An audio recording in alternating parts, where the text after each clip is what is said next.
Jerry, same thing. Hey, Nigel. What up? What's going on, man? What's going on, y'all? How y'all doing? Good Doing man, how you great. feeling? Sorry if I'm a little late. Oh, It's you're been totally crazy fine. around the house today. You're good. You're good, You're man. actually like right on time, actually. Good. That's Tell me good. about some sneakers, man. You got some what Jordans you got back there? Let's see. All of All right, cool. them. It's a nice collection. It's a better backdrop All of them. than You mine, know man. what? I would have done this in the studio because it was a better backdrop. But I like it, man. internet in the studio is horrible right now. So Okay. I figured this would probably be a more accurate backdrop to have for me. So hey, you know. Very cool, man. Well, we're very lucky to have you joining us today. You ready to just get right into the hang? Sure, let's go. I mean, Cool, I knew man. you had soul, but that's ridiculous. I'm sorry. I couldn't. Sorry. You did there. Yeah, I Dad, apologize. you got dad jokes today. I apologize. Totally apologize. Now I got to go make some kids to own up to You that. gotta go make some kids to go with them jokes. Yeah. Well, this You is asked for. well, this is Yeah. the Mink and the Monk. Just to get it kicked off, this is my co-host Matt Fink over here, and we're joined by the great Nigel Hall today. Yeah, we are. Please check Nigel Hall out on Instagram. Subscribe to him on YouTube. Subscribe to our YouTube if you do anything for us, because we sure need it. Check out Spiritual, Nigel's latest album, and his new live album coming out. I've been loving the 3 singles he got out from that. Yeah. Check out his his work with Lettuce, with Jon Cleary. I'm so excited to talk with you, Nigel. So thank you again. I'm very, very glad to be here. I love to talk. Me too, man. Yeah, I was fortunate enough to interview you back when I was doing a radio show for a bit, and you were so kind to do that too. So it's How long ago was that? It's about a year now. I think it came out around March of 2022. Okay. All right, cool.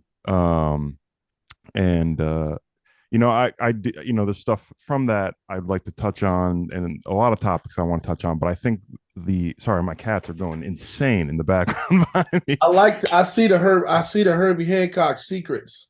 Dude, one of my favorite records of all time, man. Gotta have it up there. Got That's a dope record. Stevie Wonder fulfilling this first Oh, finale. I see. And you got Steely Dan. Gaucho. And the first topic I wanted to bring up, Wayne Shorter. We lost Wayne Shorter. I was just about to yesterday. say something about Wayne because I saw the Herbie. Yeah, Dude, one of the greatest American composers of all time, gone. You know, when I first started listening, I listened to a lot of very complicated. I ain't gonna say complicated because it wasn't for me. I understood it just fine. But when I was younger, my father was a musician and he was really into fusion and progressive music and music that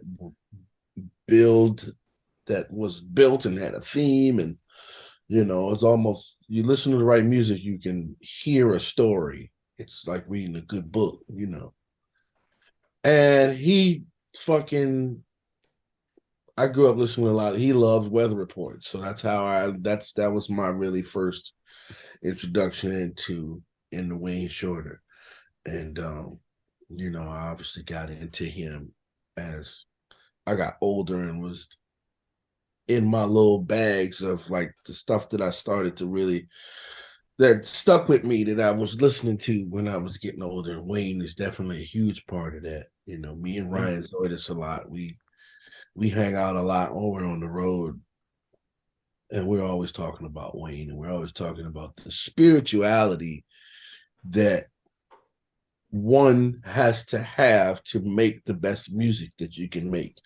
And a lot of those values that we live by now today, that we always have, but we really, really take initiative into really, really living this way.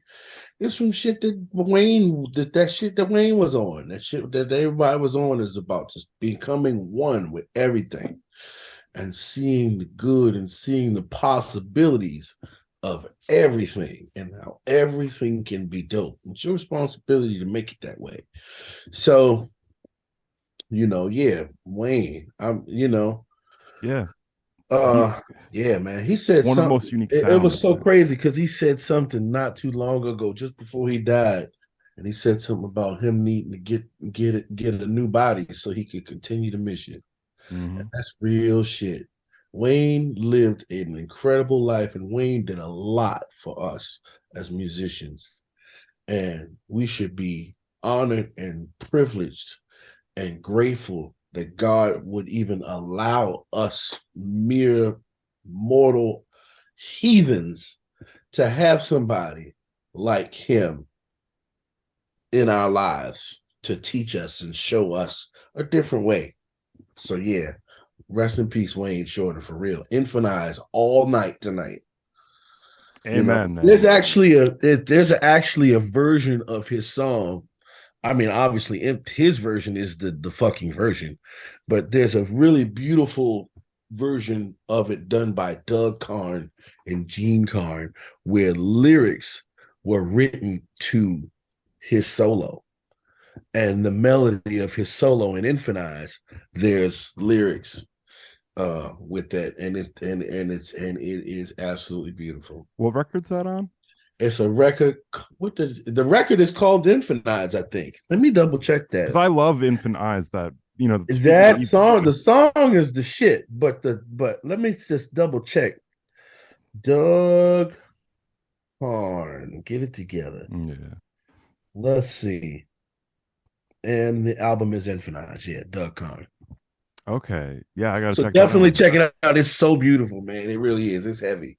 Yeah, his compositions, man, are like they're like nothing else. They sound like they're from another world, and he's so like unapologetically out of left And field. just I his love it. approach to soloing too, like to come from Weather Report and then play on Aja, and Yeah.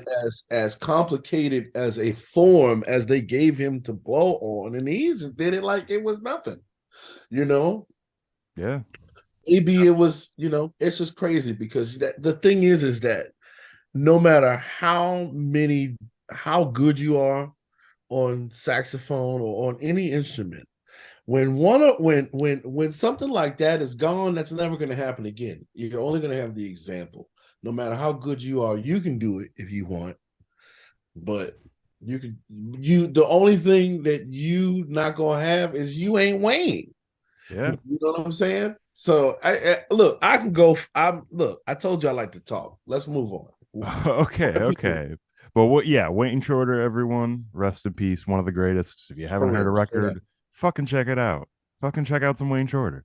Yeah. You could Check also out some tie fucking in, Wayne Shorter. I want a shirt that says "Check out some fucking Wayne Shorter," Yeah. please. and on Do that your same thing. level, you can also just tie in Jeff Beck with that as well to lose another one. Jeff Beck is another one. Yeah. Hmm. Father Doesn't was a matter. guitar Just player, and Wired was the record. Yeah. Wired. Jan Hammer, hello, keyboards. yeah, man. Yeah. Jeff Beck, Jan Hammer group live. Nobody talks about that record. Oh, that Yeah. that love that record. That's a great record. Yeah, I don't think I owned it on vinyl. I think I bought it on CD by the time I got around to getting it. I think I just got it because I recognized their names, but I didn't know what was on it. That's a great album. Loved it. Yeah, Yep. you found out quick, didn't you? What's that? I said you found out quick, didn't you? Yeah, yeah, that's That's amazing. a crazy record. It's so crazy. You do not expect that at all. It's just them. I don't know. They're just going for blood for no reason. It was 76, and apparently you could do that then. So Yeah.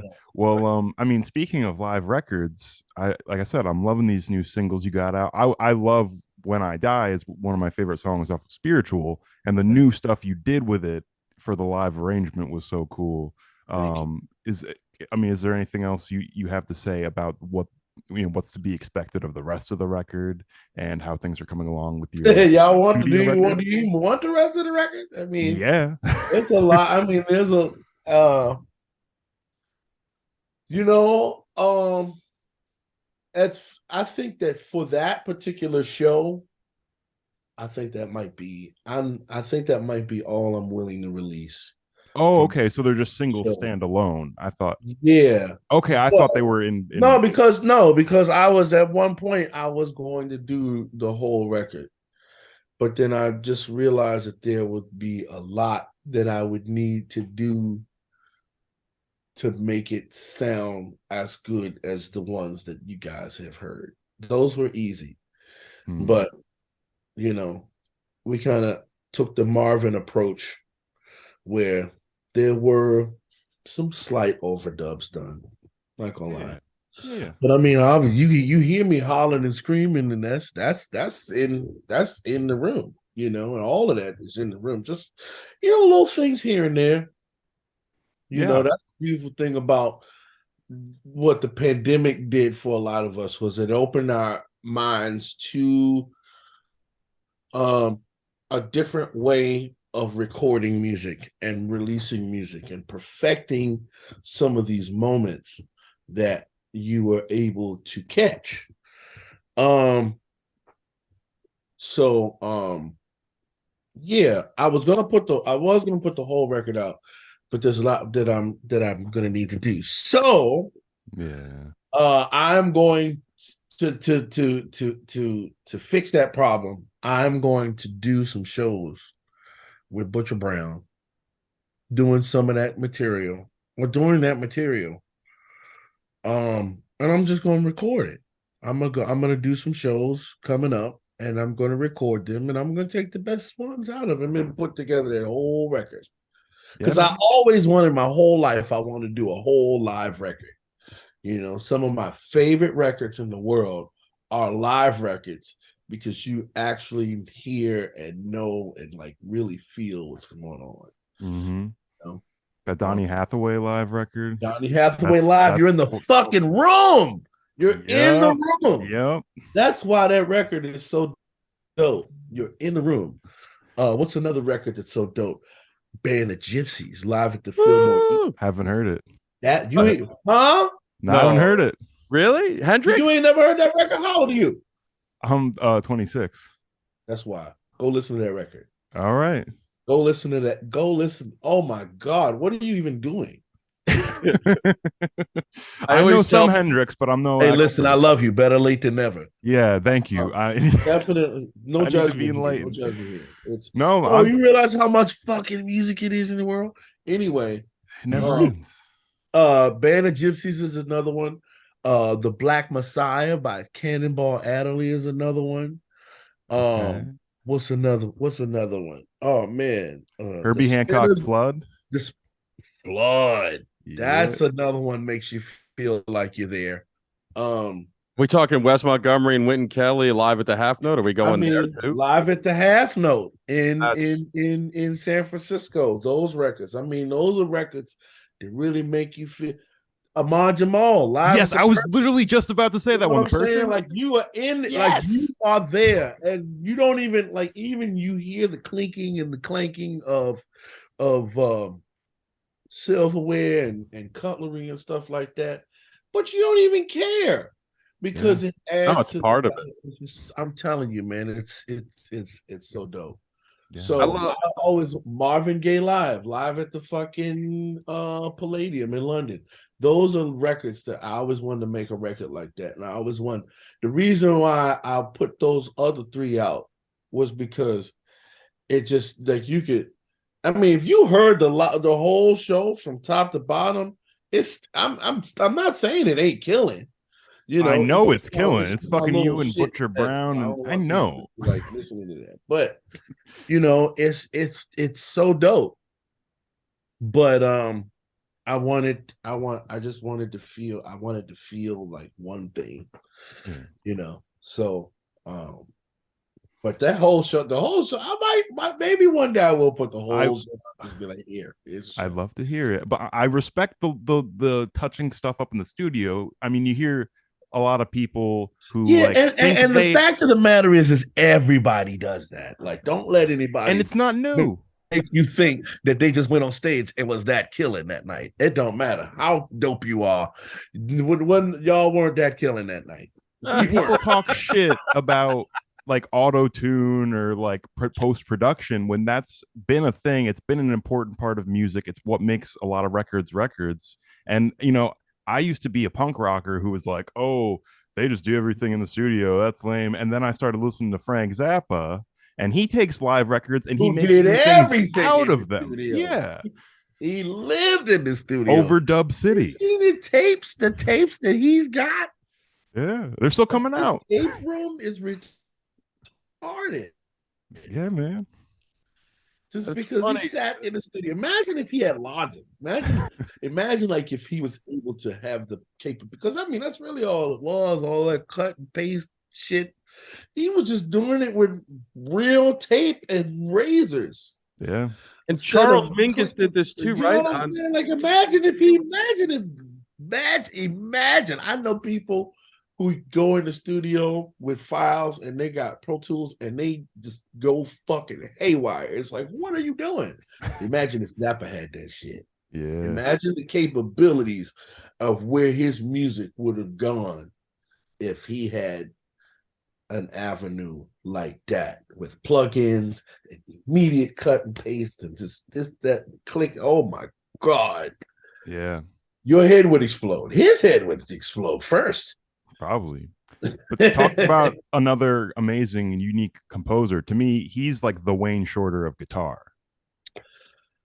I'm not gonna say that. I'm not gonna say it. But if that makes sense to you, then that's great. That's how I feel. That's great. That's awesome. Yeah. That respectfully, I hope you know that wasn't like no. I we're not gonna feel the same about all the stuff, but I know we agree on a lot of other stuff. And that's the dialogue that we as people need to have. It's cool. Yeah, so again, I love the live tracks coming out, but last time I talked to you, you were saying you had your next studio album in the works. How's that coming along? Are you still in the demos process, or are you done? Actually am in the works with that right now. I've been out in San Francisco recording. I recorded something at Otis McDonald's studio not too long ago. That was a lot of fun because that was the room that Headhunters was recorded in. Wally Hyder Studios is that room that I was recording this music in. I'm also doing I literally just got off the phone with my management and Hillary and DJ Harrison and Andrew Randazzo, and I got another record in the works. I don't know if I want to. I'm not gonna say too much about it, but I very much have another record in the works. I'm definitely gonna put this live record out. I got so much shit.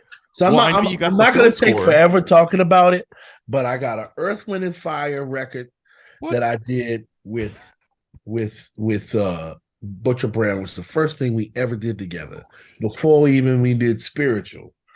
We did when Maurice White passed away. We decided that it was time for us to tribute that music and do a project. So there's a project of me and Butcher Brown basically doing all Earth, Wind, and Fire songs. Wow. So there's that coming out. There's another thing coming out that I'm doing with I over the pandemic recorded a bunch of music from my favorite movies. So it's a soundtrack. I love soundtracks. Soundtracks are like almost literally my favorite thing in the world. Because I'm a TV kid. So anyway, I have all these soundtracks, songs that I've done for movies. So that's coming out. I got a new record coming out at some point. Give me 6 months. I'll have more information on it. Okay. But I'm working on that, and I'm working on new shit with Lettuce all the time. Of course. You still gonna do the George Duke tribute? I'm doing another George Duke. That's right. I'm doing that's something I'm always doing. Yeah, I saw your recent bio change on Instagram, George Duke enthusiast. I think George Duke enthusiast. That's really I know. I heard you talking with Oteil on his podcast about you're Yeah. playing some bass on the film score and stuff, which I'm very Man, excited to hey hear. man, I'm telling you, y'all need to call that bass player. Y'all need to call him. 'Cause I'm telling you, he is bad. He is bad. And I'm the only Yeah. one who has access to him. So if y'all need a bass player, y'all call me. Yeah, man. But for I guess for the bass playing, have you done any of that outside of the studio for like shows? Do you frequently hop You know, on? I've showed up to places and played bass. Yeah, absolutely. I enjoy doing it. I really bass was really kind of my first love. I grew up, I told you, like I said, my dad was a guitarist and he was really into fusion a lot. And I grew up listening to a lot of Stanley Clark. So Stanley Clark was the first person to infiltrate my obsession um with music. And then not long after, that's when I decided I'd probably be the keyboard player and want to do, I was listening to Herbie and Chick and George and all that other shit. So that's kind of when that came. But I always had a massive and most, man, I'm telling you, there's no feeling like playing music and being that low support and that foundation. Ain't nothing like it. And if you are a multi-instrumentalist like I am, you understand the other parts. You understand why it's important to play the other parts the way that you're supposed to play them. And when you really, really, truly understand how bass is important, then you will only play it the way it's supposed to be played because you know how, like, especially for instance, this movie record, I'm doing a lot of the stuff by myself. Mm-hmm. And in order for it to not sound stale, I have to have an understanding of my role on each instrument. I wish I could play some of the stuff for you right now. It's super killing. But it aside from all the horns and stuff, because I don't play horns, but it sounds like a fucking production. It sounds like I went to LA and did all of this shit. And I did this shit in my backyard, and it's amazing. Can't wait for you guys to hear it. But yeah, I really, really enjoy playing bass. I have played outside before. Um, I don't know that I have that's the only thing though, is I don't know that I have the stamina to be a gigging bassist. I like to call myself a bass player, but when I see what they got to go through, I mean, it's not really a lot, but it's more than I'm willing to. You know what I'm saying? Try More playing than the I want to upright, do. man. Like I already Upright got a bass. lot Your of shit to fingers will fall do. off. I'm good. Yeah. Yeah. Takes a lot. I mean, I can't imagine being a freaking trumpet or trombone player. That kind of But stamina though. that kind of shit Oh is the my other shit God. because I talk to Bloom all the time, and Bloom always has that Mm-hmm. horn in his mouth, and he's always playing. He's always playing, and I'm like, it's like, why? I mean, you're already the greatest of all time. Why do you need to practice? Because we change every day, and our muscles change, and that horn doesn't. Yep. And Mm-hmm. and if you don't practice every day on the horn wins. Yep. It's not like a bass or a piano. You can fake that shit all you want. How you think I got here? You know what I'm saying? But you can't fake that shit on the horn. You better Yeah. be if you want to be the best, if you want to be good, if you want to maintain that, you got to play all the damn time. And yeah. Yeah, man. Yeah, very true. So So in the much in respect to all the trumpet players, especially the good absolutely. ones. Even the bad ones. Even the bad ones. Like y'all, like you know what I'm saying? Go ahead, name a couple. Let's hear. uh, Name a couple. you know what? You know what? You know what? If you'd have asked me this question a year ago, a year and a half ago, I'd have answered you loud and proud, and I'd have made sure you were recording. Yep. Well, I used to be a trombone player. That was my first instrument, and I was god awful. I didn't know what I was doing when I was starting out on that. At least, listen. At least you said it. You know. At least you know. I knew I was sliding. That's for sure. So you play bass now? Is that your bass back there? Yeah. Back there. All right. Yeah, I started playing right before high school. I got a Fender jazz bass, 4-string, 4-string like customized P bass that one of my teachers, Ira Coleman, built for me. And I got a Sire 5-string. Nice. Marcus Miller. Those Sires are killing. Actually, a lot of people got stuff to say about it, man. Listen, it don't matter. It's not about the machine. It's about the hands that the machine is in. Well, the bass. But dude, everyone I play feels like butter, man. I dig them. You know, I used to long time ago, I used to have a Hondo. You remember those? No, I might have seen like a guitar, like a Hondo guitar or something. Stupidest bass ever, but it sounded so good. And I kept it for as long as I could. I don't have it anymore. But I kept it for as long as I could because it sounded so good. Oh yeah, you find those, man. But it gets sounded. Oh man, I missed that bass. I need to find one. Yeah, man. My jazz bass I bought for $300 in 11th grade. Ooh. Mexican Fender, amazing neck, beautiful bass. I've still used it on gigs to this day. Yes, indeed. My brother's first or his second guitar he ever bought when we were kids was a Squier Strat, cheap ass guitar, probably cost $200 maybe at most. And I love playing it the way it just feels today, like the neck of it. Oh, it's so great. I love those basses, and I love the necks on them. You know, Fender sent me a reissue. I think it's a '68 reissue jazz bass with the block and lace. Man, it sounds really good. And you know what's crazy is, I'm a child of the '80s, so I frequently go back to that as inspiration when I'm recording. And a lot of times I got to use the jazz bass because I want to slap. And this jazz bass is a passive jazz bass. It's not like no Marcus Miller souped up bass with batteries. If you listen, the Sire, I know the Sire has active ones. Mm-hmm. They have active ones, but I'm not gonna say what I was just getting ready to say. See, I'm exercising great restraint.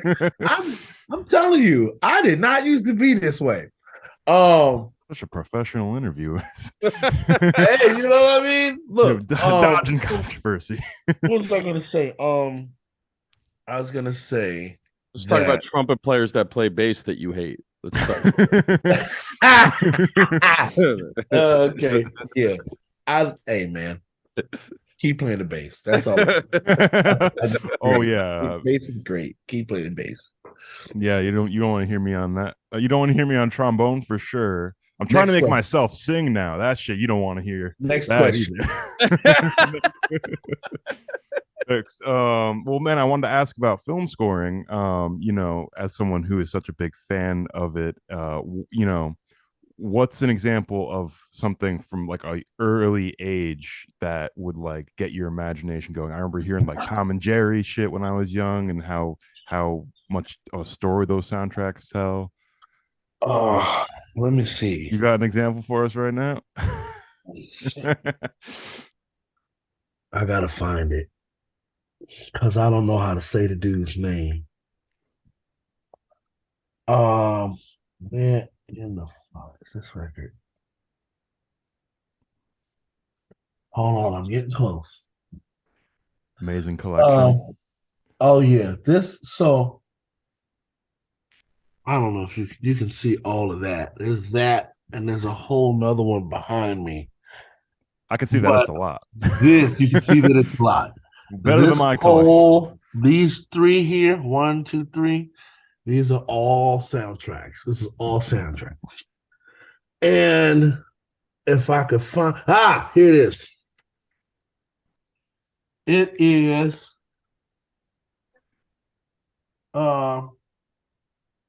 it's an Italian soundtrack.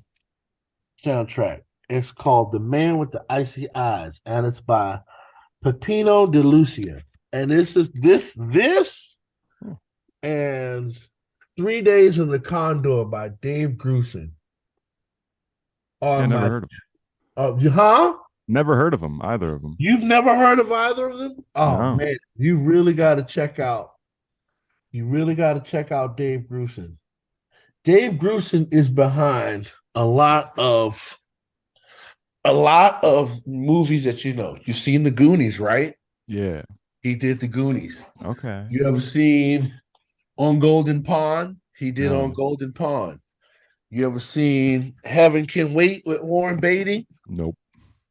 Okay, see, y'all young. Y'all don't know shit. There's so many movies. I'm trying. How wait a minute, you how old again? Say 26. And how old are you?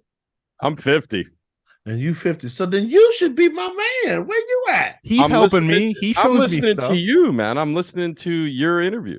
I mean, dude, you help me out. Listen, I'm coming from upstate New York country, middle of nowhere. And he had me as a student in college when I was just you should have seen the shit I didn't know about back then. Okay. He's the one who put me on to I Wish by Stevie.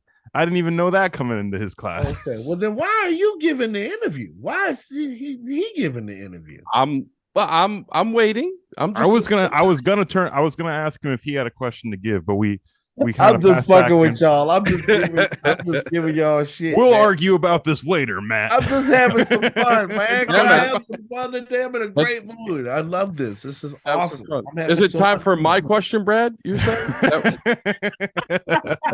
So, but wait, though. There's a couple more. There's The Wiz by Quincy Jones. That's actually Charlie Smalls is the one who wrote the music. Quincy is just the one who revived it and made it as amazing as it was in the movie. The play, there's two soundtracks. There's a play version and there's a movie version. And yes, the movie version is extravagant and it's got all of the greatest people. Wayne's on that. Oh. Yeah, because Quincy called you.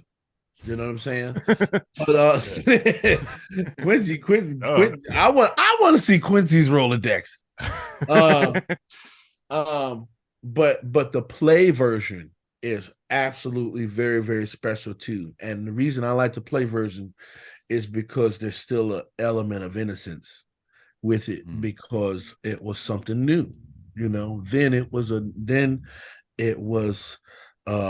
us taking a chance on making it's just dope. I got other things I could say about it, but the best way to say that is what turned me out to look further into movies and soundtracks. Oh wow. It's wanting that music all the time and wanting that to be accessible all the time. To the point where when I was younger, there would be things that I would see on television that would only be on, like, you know, soundtracks would put the movie music out, and then there's some stuff in the movie that didn't make the soundtrack.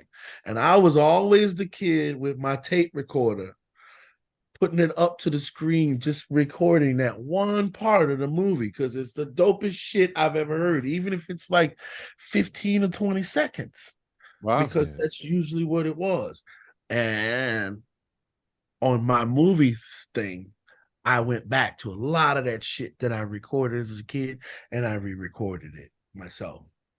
And that was really part of the reason why I've been making this movie thing. So That's another reason why I can't wait for everybody here. It's fucking killing.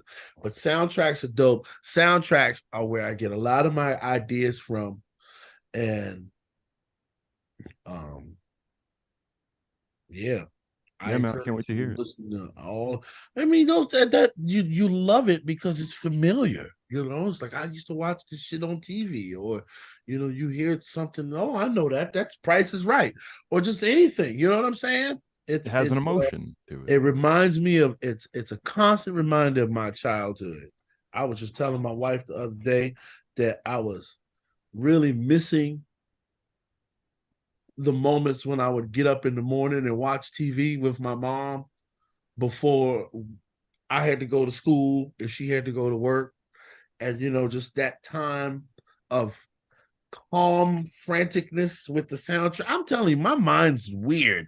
But these are the things that inspire me to make music, because with music, we're allowed to time travel and be in any moment in our lives whenever we want to be, you know. Yeah. Man, like I said, man, I can't wait to hear the album I can't and wait for the y'all to hear choices. You told me it's about some of them before, it's but it's it's some of it's it's some of my best work. I very think. cool. I think Awesome. it's some of the best shit I've ever done. It's very elaborate, and it just allowed me just the where technology has gone and grown to, it has allowed me to basically just do whatever the fuck I want to do, you know, Yeah. within reason, of course. But Now it's put one of them out. huh? I know you're doing what the You fuck know you what? want to I'm do. Now about put to. one You of know those what? albums Really, out. real talk. I ain't even gonna lie. I'm about to. Like, I got some that's just sitting, Yeah, man. waiting to go, and I need to just put one out, just so that Yeah, I'm excited just though. I so, know your just work. I know it takes a long time. I know spiritual didn't come out. I know that shit takes time, man. So I'm all that'll yeah, hold me over. That'll. yeah, yeah. It'll hold you over. But that Earth, Wind, and Fire is about to come out. I'm excited. That's Let me that's guess. You're that's the doing. thing that's next on the queue. So that's about to come out. So that'll hold you over for a little while. Y'all gonna love that shit. Yeah, you do Can't Hide Love. You know what? Actually, we didn't do Can't High Love. Ah, We shit. I know didn't you do it do. I've seen you do because it I'm on tired of that YouTube. damn song. Okay. I Yeah, love your version on YouTube. I'm not tired of it. I'll never get tired of Can't Hide Love. That's all. But you know what I associate that song with is just like autopilot.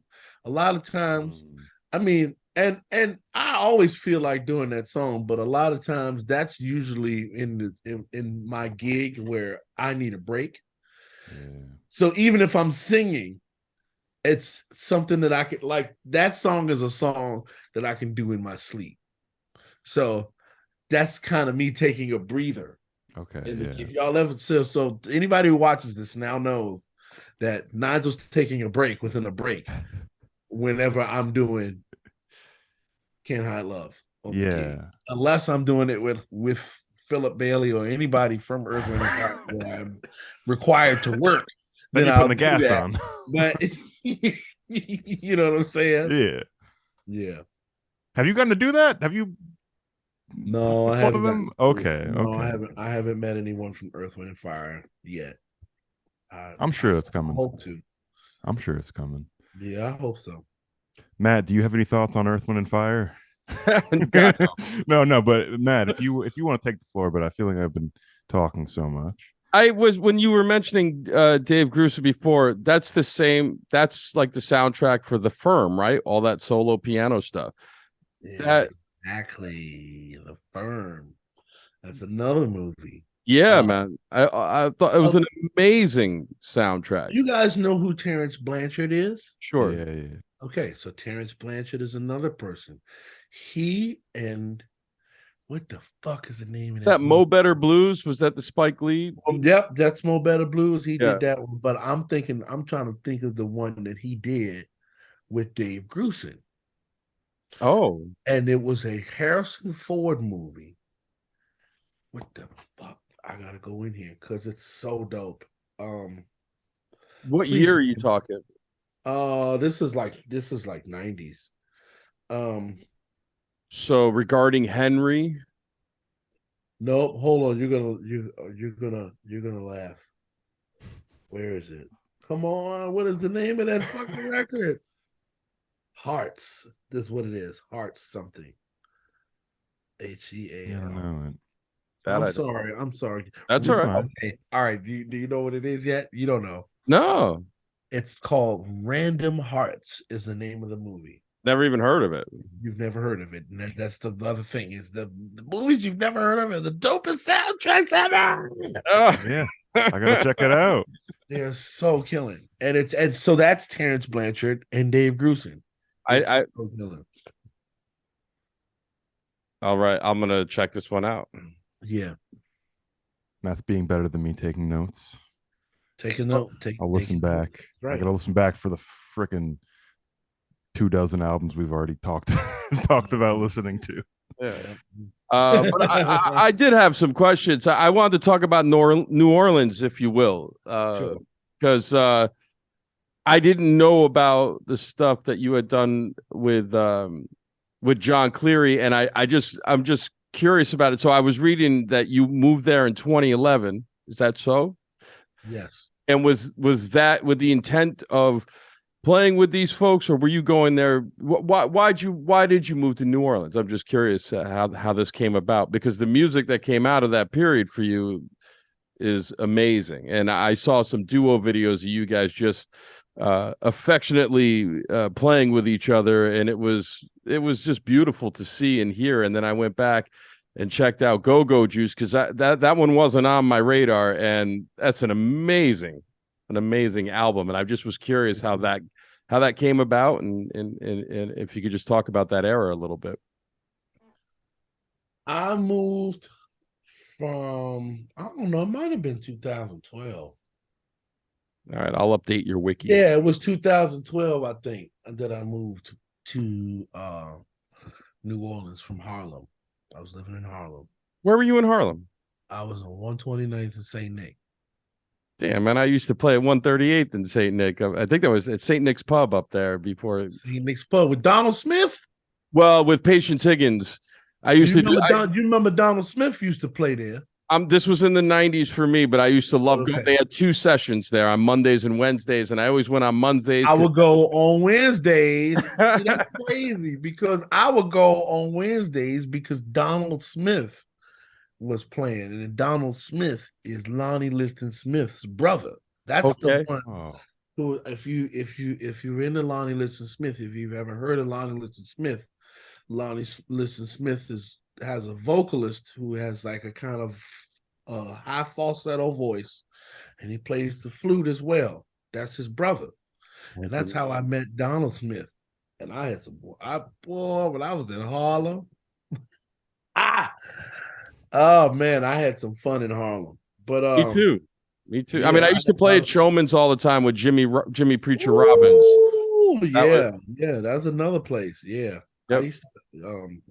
I used to get down in Harlem. Harlem was great. But I moved in 2012 and I just kind of got it. I always wanted to move here because at the time when I was younger, I just felt like I wanted to go someplace where I could be weird and not be bothered. And I came down here. This is the first place I thought of, and it was the best decision I ever made. I learned a lot about myself here in this place. I really, really did. And the people here, the musicians, and the people have brought me and taken me under their wing. They didn't know me from Adam, and they took me under their wing immediately and let me know that I was one of theirs. And that's why I moved here. And that's why, even though I'm not from here, what I represent musically is resilience. And what I represent in my life is resilience. My entire life. I've been through quite a bit in 41 years, And I'm grateful to be here to tell the story. And if it's one thing that I've learned from the people of New Orleans is that when you want something bad enough, uh, you will be put in a position to get it when it's time. And you need to be strong and steadfast in what it is you want, and you'll receive it. And that is what the people of New Orleans have taught me.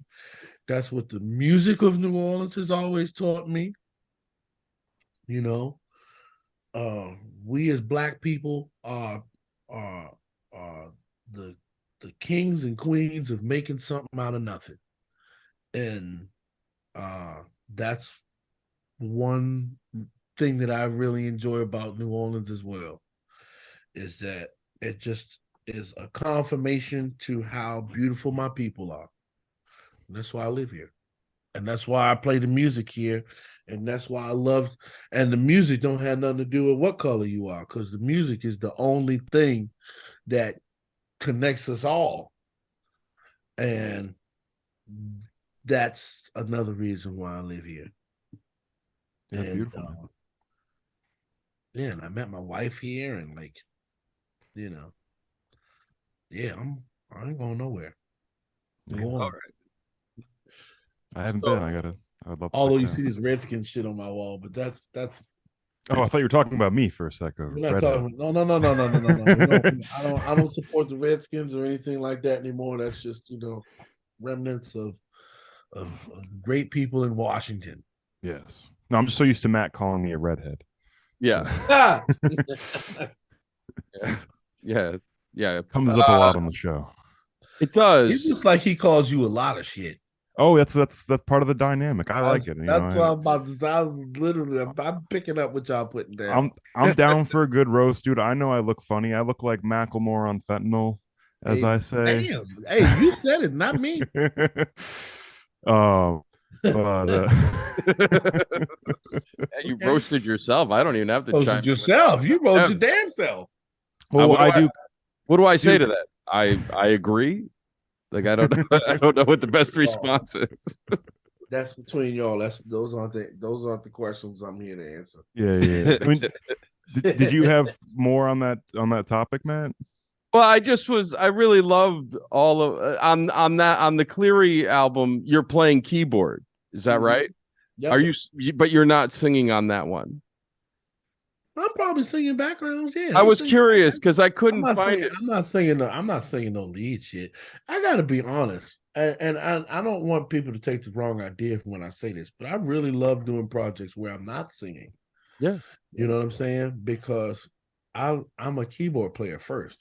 I've really always been that, and that's another reason why I love Cleary, because Cleary don't fucking need me. I mean, he can play. He can do all that shit. He know how to play. But you know, what I do is I feel like I got this. I have a special sauce, if you will, uh, that only I know how to make. And um, I think that that's one of my strong points. I know a lot of people that can play circles around me, and I love it. I love it. I'm here for it. Um, but I just feel like there's a lot of nobody can bring a vibe and do the things that I can do because that's how we were made. We were all made that way. That's not me being big headed or saying, "Oh, I'm the shit." And you know what I'm saying? I'm comfortable where I am in my life right now because I am. I enjoy what it is that I can do and what I bring to the table. And it's not about doing what someone else does. We all start that way. We all start from being influenced by someone, heavily, even sometimes. And a lot of those decisions that we make musically and even in our lives, we make decisions based upon what other people have done instead of doing what we do and sit in what we do that comes from us naturally, and that takes time. And that's where I am, I think, musically in my life. You know, I'm not ever going to be Corey Henry. But Corey Henry is never going to be me.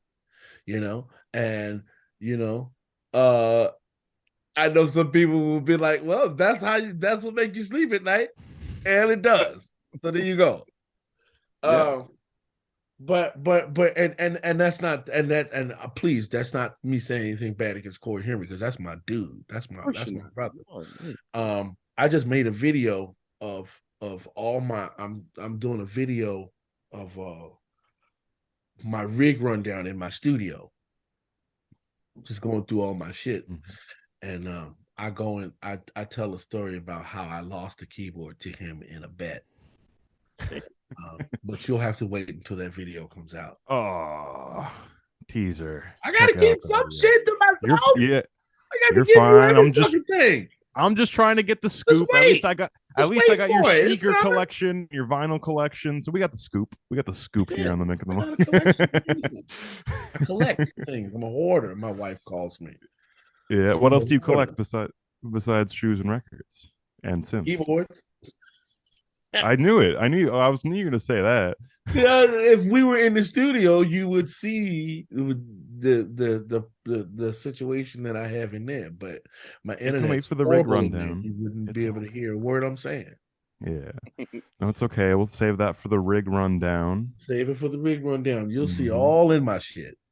What I was going to say regarding that album and all the other things that I really enjoyed checking out in the last couple of weeks in your catalog was that the one thing that you do bring, and it seems like every member of your band brings, is a stunning amount of joy when y'all are playing. Like everybody's smiling, the music feels good, always feels good, and everything seems to stem from that. Whether you're living in New Orleans or wherever stage you're on around the world, it always is. Everything I listen to always has that same joy to it, and I think that's what you're talking about as well. What you bring, the Nigel joy is something that is unique to you, it would seem.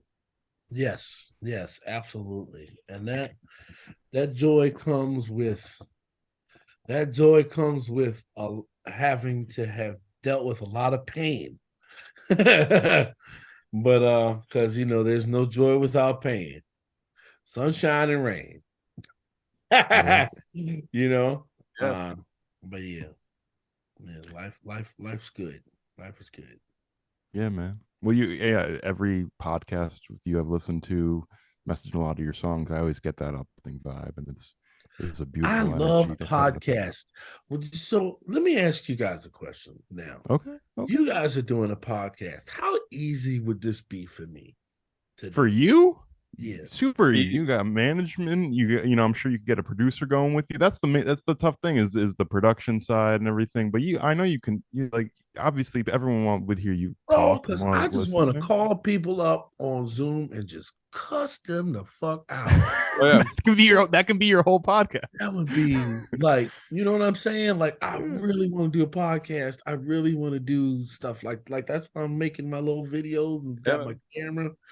Man, I got this iPhone camera. It's like this camera phone is dope. That's like a brand new camera. That's what I'm using right now. That motherfucker. That's what I'm using right now. It's a good thing. Yep. It's so killing. This got the. I mean, you could call your podcast For the Records, Shoes and Keyboards. For the Records, Shoes and Keyboards. You know what I'm saying?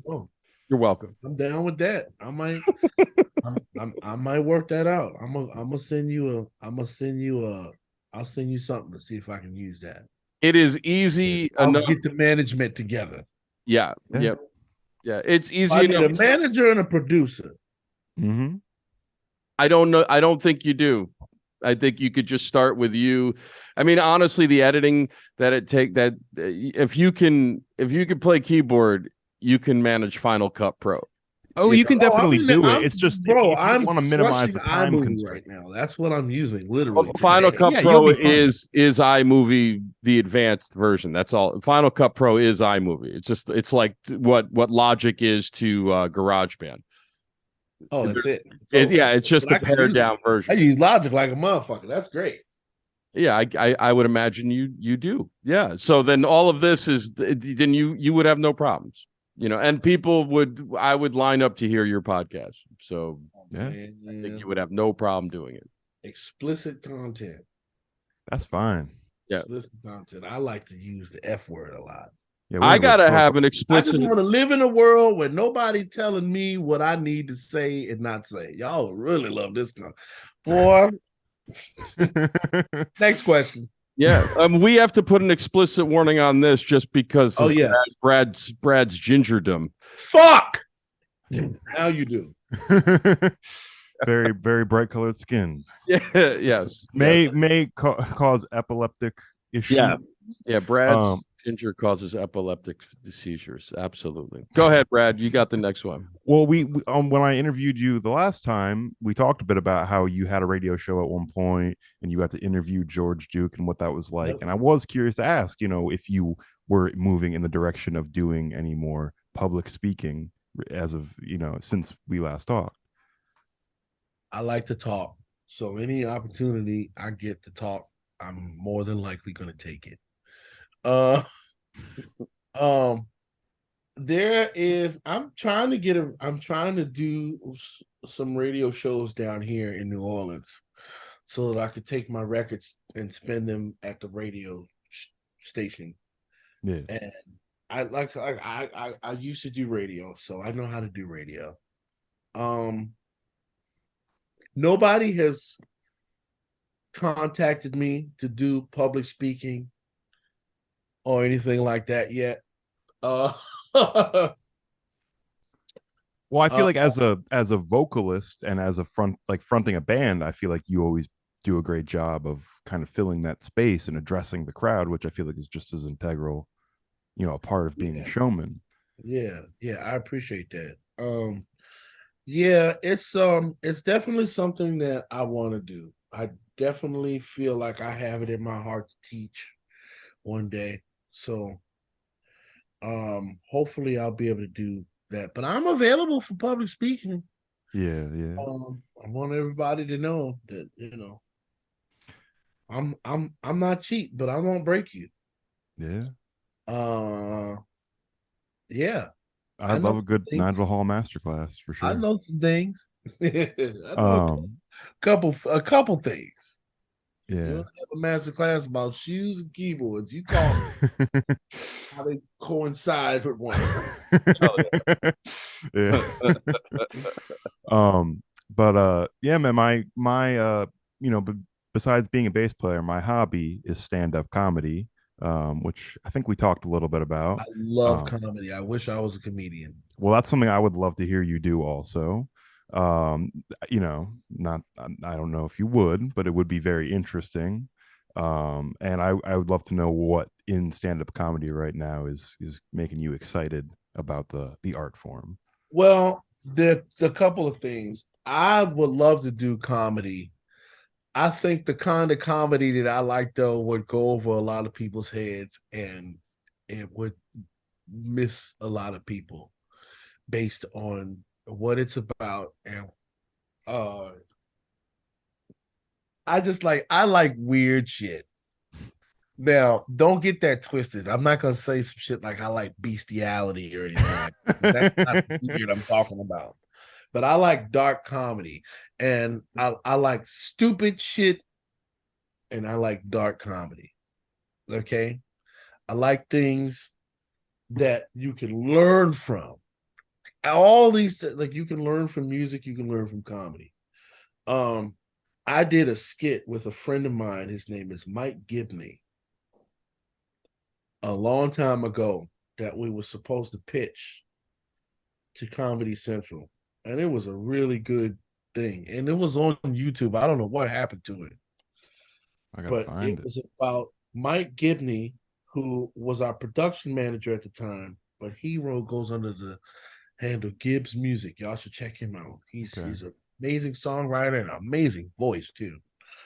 But he's also a writer, and he's a great comic writer and scripts and all those sorts of things. Can you tell me his name again? Mike Gibney, Gibbs Music at Gibbs Music. Check him out. All right. But he wrote a script about racist children's music. It was the funniest fucking shit of all time. And it was posted, the skit was me coming into the studio to him working on this music. And he's like, hey, come sit down. He's like, come check this song out. There's a song, wrote a song to write some kids' music. And I'm like, okay, check it out. He's like, well, all right, check this one out. This one's called The Shadow Man. And what's it? The someone in the shadow, you gotta keep clear from the man with the shadow, but have no fear. Stay away from the dark people, stay away from them. Yeah, oh yeah, stay away from the dark people, keeping the race if you want to be safe. And it's so crazy because I'm like, what the fuck are you doing? Like, but the whole, I wish the skit was still available because it used to be on YouTube. Somebody took it off because it was too real. Yeah, you know, yeah. Because I listen, my delivery was, I killed that shit. And I love that kind of shit. And like, I love Paul Mooney. Paul Mooney's one of my favorite comedians. There's this comedy that I'm watching right now, though, by a cat named Joshua Crawford, who is a drummer.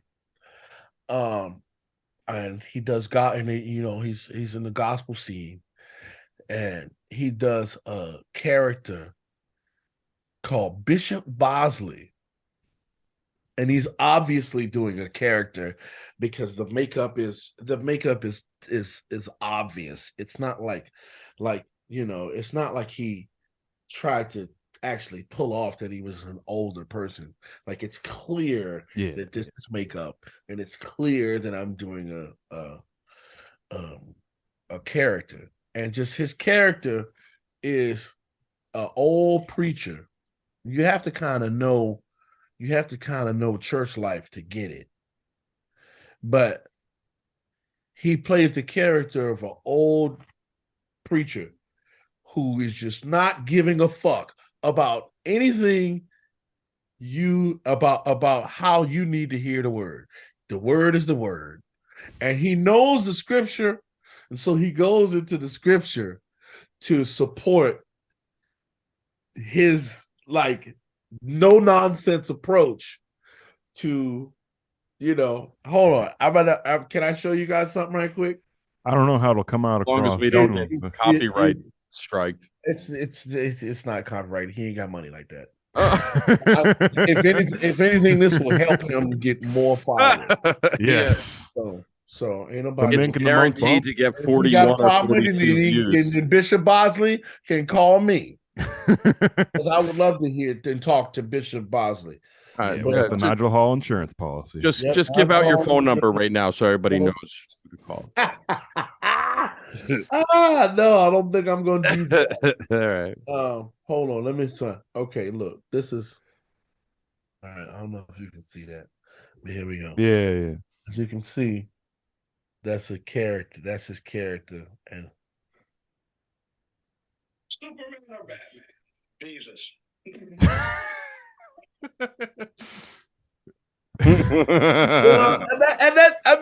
That's just a small thing, but that's my point. It's like Superman and Batman. He don't know or care nothing about the world. It's all Jesus. You know what I'm saying? Yeah. But I enjoy watching people get yelled at for some reason. There's a show on TV called Bar Rescue that I enjoy with John Taffer, because he just yells at these people who are just satisfied failing. So were you a Hell's Kitchen fan as well with Gordon Ramsay? You know what? So no, I didn't. I was a Kitchen Nightmares fan. I'm a Kitchen Nightmares fan. I'm not a Hell's Kitchen. The whole competition shit don't work for me. He got to come into the establishment, tell you all about yourself, and leave. Those are the things that I think are funny. That was that Australian dude, like a big Jack dude. Was that show? There was that guy, and I didn't really like that guy. I didn't like him either. What the fuck he was saying half the damn time. But Gordon Ramsay with the Kitchen Nightmares. John Taffer with the Bar Rescue. And there was a show that used to come on. It don't come on no more. I wish they still had this show. It's called To Catch a Contractor. Oh, okay. Which is a play off To Catch a Predator. Yeah. Yeah. which I love that show because I love seeing these fucking freaks get just. Yep, I got Brad used to watch that show just to get advice. Oh my God, I love it. I just think it's fucking hilarious because Chris Hansen comes up. Oh man. Look, when they expect the little boy or little girl to come out. See, I told you I like dark. It's dark comedy to me. This is funny. That show wasn't meant to be funny, but it's hilarious. And them people are getting exactly what the fuck they deserve too. Oh, I love it. He looks in the bag. He's like, "Oh, what did you?" I love it. He bring? comes out. He comes out in the fucking. He comes out when they're expecting something else. And how you doing? And how you doing? You want here? Have a cookie. You want? I see you looking at the cookies. Have a cookie. Have a cookie. He pulls out the transcripts. Yeah. You said you want to have. And he start talking. He brings the whole conversation back up, and these people be sweating. Oh, I love it. Oh man! My favorite part, what I was just saying, was like when he's like, "Oh, what did you bring with you?" And there's like a 6-pack of beer, some condoms, and some rope. Lube. And this cat's like just trying to say that he was looking for a meeting with a lawnmower. Or something. So you were coming to buy a lawnmower? What do you need food for? Yeah, right. And then they always walk out, and there's like 8 cops. Hey, look! Here go Chris Hansen. You need condoms to buy a lawnmower? Exactly. You know what I'm saying? Like shit like that. I love that shit. That's just hilarious. And they all go to jail. And they all get arrested. They walk outside and they all get arrested. Yep. Like, well, I'm Chris Hansen. Yeah. CNBC. And if that's all you have, you're welcome to leave. That was a good gig for him. You know what I mean? He's got a podcast. I bet he He's does. actually got a podcast where he kind of goes through some of the most memorable moments of that show, and it's just so crazy. It is crazy. I feel like you could do a musician's version where you post about a gig on Facebook just openly to everyone, and you let the people come in and see what they actually end up playing like. Or I could just do that and send those people, all of the people who still owe me money, and I'll just come out. You can show up here. You answer this phone call, but you don't answer my phone call. I see what's going on here. Yeah. We'll see who can get on the Zoom you chat. said, no, I'm just kidding. Well, I got some ideas for some motherfuckers. Don't get me started. What was the show you brought up for that though? To catch a contractor. Contractor, right? So that show is funny because these people are just fucking ridiculous, and it's the people's fault because they hire these motherfuckers who they didn't do no research about. It's because they out in El Segundo in LA and wherever the fuck they are in the valley, and just got fucking people taking care of them hand, foot, and just call a contractor and just, you know what I'm saying? And they come fuck your house up, and then you wonder why your house is fucked up. There's a guy in Canada. Do the goddamn, but then the people that they call to go and do these jobs are like the most clueless people. Yeah. And they mess up their homes. It's terrible. Fuck your house up. And they done tore your house apart. Yep. And they got you downstairs in the basement shitting in a bucket. And you know what I'm saying? And your retirement is gone now because you know what I'm saying? It's crazy. And then there's the other guy that I was just saying, the guy in Canada. I can't remember his first name, but his show is called Homes on Homes. And he goes in and fixes all of these disaster houses that other contractors. Yeah, I would like to see that show. Oh, yeah. If you could deal with the accent. If you could deal with the Canadian accent, it's annoying, but it's a great show. At least he's not Australian. Fall down quick to the mother.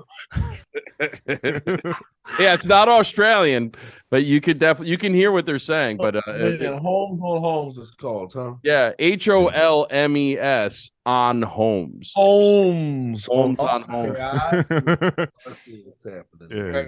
And his whole family, his I think his daughter and now his son are he's been doing the show for a few years. But it is cool because they go back and fix it right. Nice. And it's wild to see like what this person should have What done. they go from to Yeah. what they go from to what they end up at. Yeah. And he That's does also it. my thing too, is I love before and after shows. And He does it for free. Because he does it for free. Yeah, because they lost everything, like you said, on their home renovation that went. Because some of them people be taking their shit back. No, well, Oh, really?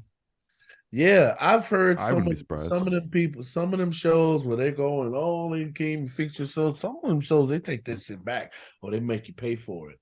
Or they figure out a way. If you can't pay for it now, you're gonna pay for it one way. Or the other. Oh, okay. I never. That sounds about right with Hollywood and television. So there you go. Yeah, I never really watched those type of like before and after shows, except when I was really little on MTV. I would watch with my brothers Pimp My Ride. That's where it all started. That's those cars are going back. All of those. Sometimes. The thing is, Brad, it's also your age. Like we're married, so those shows are on in our houses. But you're not married, so you're still enjoying your TV time. You're still watching shit that you want to watch. Yeah, that's different. You don't even know who Dave Grusin is. I can't take you seriously. I'll do better by next interview, Nigel. You seriously. You don't know you've never seen the Goonies. How are you supposed to take? I said I saw the Goonies. Did he say the Goonies? I said I saw. Very recent though. I was late to the Goonies. Okay, so you just saw the Goonies and you wanted to have a conversation about Dave Grusin. Be quiet. Turn this camera off. Listen, man. Right, I knew you weren't going to take me seriously. Look at me. Look at. I expect that. Can you in control of mute him? All right, it's coming. Yeah, and just so you know, if I do mute his picture, my shirt will go back to being an actual black shirt. It's just that Brad's hair color lighten this up. It's the reflection. Why is he getting you like this? Keep this up, Nigel. This could be the first episode of your podcast where you just yell at people over the phone. This might be it. Send me all the good clips. We'll make a good trailer between the two. Well, on the subject of comedy still, I was always very curious. I love The Sun, another one of my favorite songs off of Spiritual. Towards the end, you guys are talking about something in the background, something Charlie Murphy. What are you guys referencing about Charlie Murphy in the song The Sun? We're talking about when Charlie Murphy was he's talking about when his parents, when he was a child and he would come in the house beat up. The conversation was about failure not being an option. But that was the original premise of the conversation. And we were in the back of the tour bus smoking one night, and we were just having a time like we always do. We were in Chicago. I remember it vividly. And he started talking about how failure was not an option. And he said, you remember when Charlie, remember when Charlie Murphy, because he's got a stand-up where he's talking about he came in the house all beat up because he got bullied by one of the kids in the neighborhood. And he said, and she said to him, you either go out there and whip his ass or I'm going to whip your ass. Failure is not an option. You better go out there and whoop his ass because we got to go get this money. And we were just basically talking about what we got to deal with on a daily basis. That's the everyday fight for us. Is we got to go out there and get this money because failure is not an option. Yeah, man. Very, very cool to know. Only championships. Only championships. I love listening to Charlie talk about that. I don't do playoffs. I do championships. I do finals. You know, and if you think that way, if that's how you think, when you start anything, if that's how you think at the beginning of the day, then as Bishop Bosley would say, the Bible says that as a man thinketh, so is he. So wherever your thoughts are is what you're going to produce. So that's basically what we were talking about. We were talking about something very serious, actually, but we are not a serious bunch. You guys crack up on the track. I just couldn't tell exactly what you're talking about. But I love, we laughing, but it ain't funny. yeah. But I love a good Charlie Murphy reference, man. And another big part of my childhood is all that Chappelle Show shit. Yeah, absolutely. Yeah, me too. Um, That's another thing. That's another thing you dating yourself. That's part of if that was part of your childhood. yeah. You know what I'm saying? That's all right, man. Live in your youth, man. I'm proud of you. Yeah, I'm a little shit. I know. It's That's like great. I said, I'm just lucky that you're willing to talk. You know, I'm stoked that my children, I got 2 boys and they're 23 and 21. Oh wow. You know, and like I watch them all the time and I'm just like, damn, y'all just don't even fucking know. Like you don't know. Yeah, different era. Different era. I was just talking to someone last night who's got a 15-year-old daughter, and bro, we grew up with no fucking internet and no fucking cell phones. We had I had dial up, no cell phone in the beginning, man. Fucking answer machine, tape, house, cassette. Now I can pull up as much porn as I want to at 1:30 in the afternoon if I feel like it. Yeah, don't pull that up. We can watch the preacher video, but no. I'm not pulling that up. All right. Don't pull it up or out. We can't hang. We can't hang with that one. You gotta do all that. I'm just making a point. Yeah, I get you. Saying, you know what I'm saying? Yeah, I do. Yeah. Imagine us in the 80s looking up Vanessa Del Rio. See, just the little young man don't know nothing about I don't know who she is. It's so funny. Yeah, it hits. But you know, I know you know. Honestly, I was on the cusp. You ducked under that hat so quick. No, for me in the 80s, man, it was Felicia Rashad. I'm not gonna lie. You know, it was Felicia Rashad. Yeah. I just ordered a Felicia Rashad shirt. Did you really? Yes. Yep. Dude, my t-shirt, there's another thing I fucking collect is t-shirts. Same. My wife hates it. She's like, oh man, you're in these fucking t-shirts. I love t-shirts. She doesn't hate it, but she's very frustrated with me because I love clothes. I just do. Yeah, I just do. You know. Yeah, but those shoes behind you are going to increase in value over time. So that's a bit of a 403B right behind you, man. You could pitch that. Yeah, no, I mean, but the 80s, though, it is. I got time. Ask me whatever you want. If you want to keep going, we can still go a little bit. Let's go.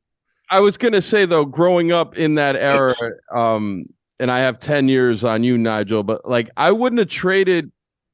I'm so glad and grateful that we didn't have this kind of technology when we were kids. Man, things that we were able to do without there being repercussion or the memory of it. You know what I mean? Like we could just we had to hang out with each other. We had to go somewhere. We understand the power of a melody. Yeah. Not melody, a memory. Memory and a melody.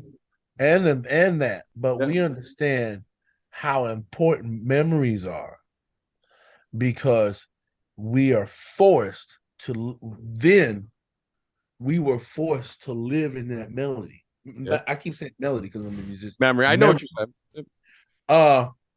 When you got your phone, you can leave reality. Yep. And in this small little window right here, you can leave your entire work and be gone for hours before you even realize it. Yeah. You know what I'm saying?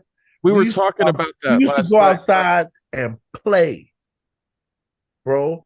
We used to go when our parents did not want us in the house no more. They would put us out. Yep. We had to find shit to do. Even though I have to say, even if Brad grew up that way, he wouldn't have been able to go outside too much if there was a lot of daylight. Had to be dark. Why you keep fucking with that man? Dude, I'm my just saying parents would have gone broke from the sunscreen bills. he would have burned Oh my God, why you keep fucking with him? because it's funny for me. Yeah, that's just what we do together. I was going to say, though, regarding that, growing up that way, I was talking to my friend and his wife last night, and they have a 15-year-old daughter, and they were talking about how ephemeral everything is now. This, as far as these nothing has. I don't want to like paint with such a broad brush, but like when I was a kid, there's a lot of memories with albums that my parents had shared with me, and I'll never forget. Like I know in my mind, like what the room, like when I got home from when my dad was a professional jazz musician. So when I got home and told him I had just heard of Clifford Brown and he put on Study in Brown, and I hear Cherokee, or I hear George Benson on Giblet Gravy, or I hear Dizzy on Bird and like any of these things, I know exactly what the room smelled like, what it looked like, and those albums when I play them now, I still feel exactly that moment and the love that my father had for them, my parents had for that music and playing it for me. And then it makes me, I don't want to sound like the old guy in the room, but it does make me sad if things don't have that kind of value to them, because I don't know. Right there with you. I can't relate at that point. It's frightening because the love and those memories, they're deep, and that's a experience that's infinite, and that does scare me that might not be a thing anymore. I mean, I don't know what it's going to be replaced with, but I'm so glad that we grew up. People had to be in the same room. Hey man, we in a whole nother fucking world now, bro. Whole other world. Yeah. What we call, bro? This AI shit. Yeah. I just was watching. I don't want to get y'all canceled. I ain't gonna hold you, but this AI shit is weird. It's weird as fuck, and we are in the future. The only thing that don't seem futuristic is the cars ain't flying yet. Yeah, coming. That's coming. That we probably ain't far from that. Yeah, you know, it's really crazy because the time to have learned about fundamental shit is over. That shit's done.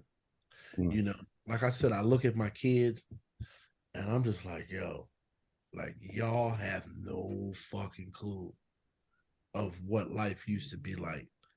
And, you know, all we can do is roll with the punches, you know. But it's the other thing that I notice by looking at them is I can't get one thing I'm really trying hard not to do is tell them what they should and should be listening to. Yeah, my father was also a musician. I remember the day that my father sat me down and put on Romantic Warrior by Return to Forever. I was 4 years old. I will never forget that day. Wow. I remember the way the house smelled. Yep. I remember what was on TV. I remember my father being frustrated with me because I would not leave him alone. And he put this record on, and that was the beginning of it all. I never talked to him again. Not really. But may as well. But that was the day that I learned. And there are other records that I remember listening to. The day that I remember them like that, like Who Was Jill Scott? I remember I bought that on CD. I remember I waited. That's another thing. Waiting for records to come out. Yeah, going to the record store. Going to this record store and surprised there's a new record. All this, hi, I'm boom, boom, boom, boom, I have new record. Not because I mean I have to do that too. But you know, then there wasn't any of that. There was a photo and in a record store and a date. Yep. And it's like, oh shit. And either you were dope enough to have motherfuckers lining around the fucking block for your record, or come in, oh, surprise, you got a new record. Let me buy it. Yep. You know what I'm saying? Yeah. That was the coolest shit about going to the record store, because you were surprised, if anything, that hey, there's a new record out. Oh shit, I've never heard this. Oh, what's this? You know? I mean, I used to sit in front of the radio with a cassette on record and pause. That's what I'm talking about. Yeah, I used to Young do Buck, you don't know nothing about this life. that. Nope. You don't know nothing about the tapes. I had 20 songs the worth of hours. The hours that Had we 20 had songs. to log in. Hold on, let me finish. The hours that we had to fucking log in, sitting in front of the radio, playing a bunch of whack shit for that one song. and you always miss the first 3 seconds of it. And you Like, oh, always miss the first verse, and you get the chorus out, and you got to wait 6 more weeks to try to get the whole thing again. Yeah, Ooh, I remember that life, and oh my God, I cannot tell you that I remember those days. yeah, man. And those days, I used to, when I hear I Wish and I hear him talking about those days, Yeah, man. never understood the real power of that song. Yep. Until right now. Playing doctor with that girl and smoking. Yeah, man. No, I know. It's like it was you nasty all... boy. Yeah, but that's what it was, man. You had to be. It was just you had to be in the same room. You had to be together. You know, you had to go. You had to be together. You had to be talking about something. Yeah, you could just talk. It wasn't nobody having a conversation, and then 20 minutes later, everybody just quiet because everybody's on their fucking phone.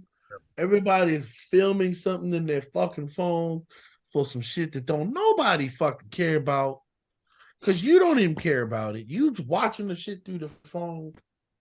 No, it's attention through diversion. It's not. I don't want to again. I don't want to sound like the old guy in the room, but there was also the preservation of the innocence. There was no record. You got to stop saying that. You are the old guy in the room. You keep saying it. I know, but it's like I don't want to judge it. Sound like the old guy in the room. I don't want to sound like I'm saying it was better for me, but I'm glad that it was the way it was, because I see the way it is now, and there's too much permanence to all these things that should be fleeting because there's now all of the record of it, and it's kind of absurd. It's life is not shouldn't be dealt with that way. And you know what's the sad part about it is that all of that, it still exists. This actually is a good thing, but it's also the sad thing. It's all of that shit that we grew up with, like all of the shit, especially that was like on TV. There's still a record of it. Yeah. Still a record of Garfield. There's still a record of the Eyewitness News at 12 o'clock in 1978. Like, you can find shit like that. You can. But that's the thing that's sad about that is seeing that and remembering that there was a way that there was a time when we were dealing with things. It was a most simpler time of life, and we were fine. Yeah. You know what I'm saying? Yep. And but the one benefit from go ahead. I'm sorry, man. It's just sad that that some of those fundamentals we can't still go by today, because there's always something fucking better. It's always something better, and instead of just dealing with what works, Yep. I'll tell you the one positive, though, or many positives, having YouTube and all, like you said, being able to find a news broadcast from the 70s. My father used to play in the Elgart, the Les Elgart big band. I don't know if you know what that is, from the 60s. Mm-hmm. Whatever. This was in the mid 60s, and they were on the Tonight What Show. I was saying is that I'm kind of doing a big band record, but that's okay. That was okay. You just did it. There you go. Oh, I didn't mean to do it. No, but that's all right. That's all right. You did it. Whether you meant to or not, you did. I didn't mean to do it, but I done did it. All right, so fair enough. But they were on the Tonight Show in like 1960. what would that be? 7, I believe, 66. And I had never seen, like, my dad died in '01. I have no videos of my father because the video camera on the phone didn't exist yet. So like it would be like one of those 7-pound cannons that you held on your shoulder, and we didn't have one of those. So I just saw this video of my father at 24 years old. Wow. And it floored me, man. Like it was just so cool to see. And I sent it to my mother. Saxophone. He played sax. And this was just before he went on the road. He was in Sammy Davis Jr.'s band. I think this is around the same era. Okay. So what was wild about it, though, was seeing him as a young man. And my mother, I sent it to my mother, and she said that was the year we met. So it's just wild to see, like, and he's Brad's age, which is to tie it all together. So in that, it was incredible because I had no record of that. And just to see him animated alive and playing totally floored me. So That's awesome. Yeah, it was incredible. That's but great. YouTube's amazing, man. Like on that respect. So I didn't want to like paint it at all bad, but no, it's not all bad, but yeah, some is bad. It's weird. It's weird. It's weird. I had some of that when I was younger, my own versions of it. Like I remember my brothers and I, we would tape over VHSs for like episodes of SpongeBob. Or I like would order. See, I didn't have any record stores near my. So what year were you born? 96. All right. In 96. But I would like when I started ordering CDs on Amazon and got my first couple CDs, like punk CDs. I was so excited. Oh yeah, Columbia House, bro.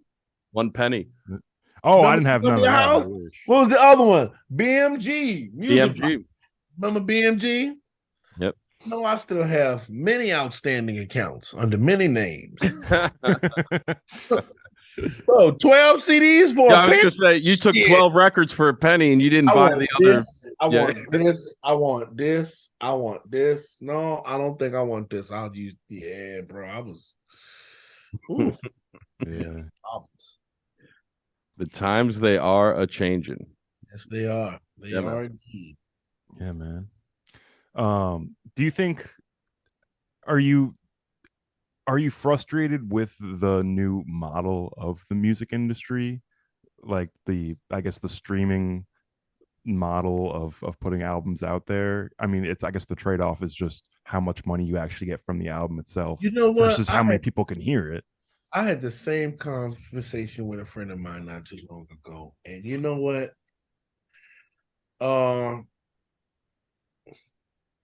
It is what it is, man. Like, I got into this thinking that it would be like it was 1978 forever. Somebody needed to find me to get a record deal. Somebody needed to find a contract. You got to get a record label, get an advance. That ain't the shit. That is not what that's not. Listen, I'm glad that I got what I got, but this ain't what I signed up for. You know what I'm saying? Like, and I'm not saying I'm not saying it at all, and because I am grateful for everything that I have. I am grateful that I'm in a fucking kick-ass band. I'm that can play for everybody, everywhere, all the damn time. I'm grateful that I have my own career. I'm grateful that I have careers with other people. I can make my own shit. Like, that's cool, but the business aspect of it, I had no clue what I was getting into, and it's always changing. So you just gotta go with the punches. All I'm gonna do is surround myself with good people who have my best interest in mind, and it works for me to trust those people to do the things that I'm not going to be able to do. I don't have I have a business mind frame, and it's getting better. That's all I'm gonna say. I'm just trying to go with it, and I'm trying to learn as much as I can to keep up with the times, because it's difficult. It's not as cut and dry as it was. Oh, somebody got to find me, listen to my demo. It ain't like that. These motherfuckers is making demos in their house, just like I am. Like, and it sounds like fucking Steely Dan, better than Steely Dan. And these motherfuckers on a damn laptop in their room with shoes behind them instead of preamps. You see what I'm saying? And it's just something different that's happening. And just like you said, the times they are changing and they're gonna keep changing. And I think that the best thing to do is to pay attention to as much of what's going on so that you don't get left out with your ass out. You know, that's where I am about that. And it ain't because it ain't gonna get no easier. So if we're talking about that, as long as we're on that subject, I'm curious, as far as production and the being able to do the stuff that you did with Snarky Puppy. In particular, I'm thinking the Brother I'm Hungry video. I've always been fascinated by what goes into the production of those, because it looks, the visual of it with everybody with headphones on and seemingly getting a concert, like an individual concert. I'm just wondering how that all comes together, and is it as difficult as I would imagine it to be to create that? Well, I was not a part of the putting together of that. I was asked to come and sing, and I came and I sang. Yeah, you did. Part was that part was easy. I would imagine that putting something like that together is not easy at all. When you got a band of 50 goddamn people, and then you got an audience that all need headphones. Yeah, the headphone budget's ridiculous. And it didn't come out of my pocket. So okay. But they asked me to come and sing, and they wanted me to sing. And at the time, we had just recorded. Go-Go Juice wasn't out yet. Oh, okay. And I couldn't figure out. Michael League asked me if I wanted to sing a song by someone from New Orleans or something of my original stuff. I was just writing spiritual, and I didn't want to do any of that. I wasn't ready to play any of that for anybody. But I did. I asked Cleary, I said, listen, it's a shot in the dark. But I've always resonated with that song, Brother, I'm Hungry, because I was homeless before. I've been homeless before. I've been out on the street. And it was just something about that song that he wrote, and it resonated with me. And when we actually went in to record it for Go-Go Juice, man, it was one of them spiritual moments where, and see, that goes back again to not living your life on the phone and like really enjoying the moment that you in, because those memories, they stay with you forever. You don't need the fucking phone to remember the shit, because nobody cares how you saw it, but they care how you tell a story, and they care how it made you a better person. Don't nobody care what it looked like. Anyway, that's man, I want to hear it. So Let's hear it. So I asked him, I was having one of those spiritual moments, like we recorded it, and tears and crying, and just like I never really heard the song in its entirety, and so it touched me. Yeah. So I was like, and I only really like to sing songs that I can relate to, songs that I can really convey emotions that I've fucking felt before. That's what I like to do. And I felt like that song would have been something to show people of myself. And I asked him, I was like, all right, he probably gonna say no, because we just recorded this shit and it's not on his album. I said, hey man, look, it's a shot in the. See, Cleary is my homie. Like, aside from me being one of his biggest fans, we know each other on a level now where, like, you know, like, that's my fucking homie. That's my dude. Like me, us and our wives, we have burger night every fucking Monday. Like that's what we Oh at. wow. So Very cool. so I just asked him. I say, hey man, it's a shot in the dark, but I'm gonna ask you. Snarky Puppy want me to come sing a song. I want to do Brother I'm Hungry. Man, and I never heard him. He didn't. I don't even think he let me answer the question all the way. He said, "Yes, Wow. please," because he respects me and he loves what I do as a singer as well. And him and I just work very, very fucking well together. Well, it's Like I said, he clear. don't need me, and I don't need him, but we work way better together than we do apart. I love there's a video of you guys playing together, and then while you sing something and while he's playing piano, he says, "That's why I love Nigel Hall."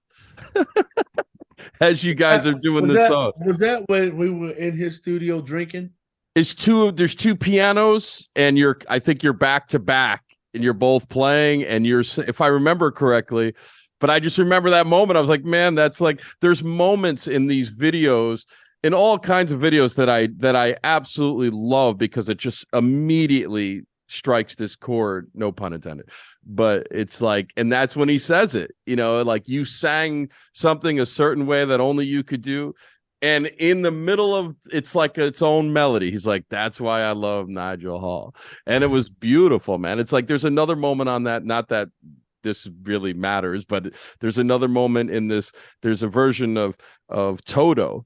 Toto's playing live, and at one point, Lukather leans over and kisses Mikey on bass, and it's like this moment in Rosanna. Anyway, it's a moment I cherish and go back to because the beauty in it. They're just like they just clearly love each other the whole, and that's what was happening in that video. And I'll go back and watch that many times because I love that. I love seeing it. I have a lot of. I'm fortunate to have a lot of those moments. Yeah, man. Music and the things and the people I play with, and especially more now than ever. But yeah, those are moments you gotta just hold on to. Those are because look, when it's all gone, that's all that's gonna be left. Yeah. The money, the Jordans. I'm serious. You're just in the background of your Zoom. Yeah, Yeah, I know you're serious. All the shit, t-shirts and the fucking chains and fucking, the weed and the food and the fucking the drinking and all that shit. Yeah, man. It's gonna be the memory that's gonna be everlasting. Yeah, man. So, Amen. Do what you can to make the memory right. Yeah. Speaking of and memories, if it's wrong, learn from it. Yeah. Don't ever make the same mistake again. In your travels playing with many different groups, I'm sure, I've seen you get to do a lot of collaborative shows, and I'm sure you get people sitting in with Lettuce or whoever. Have there been any particular crazy, I guess, like people who just happen upon your show or happen to show up and sit in that have any like stories that particularly excite you?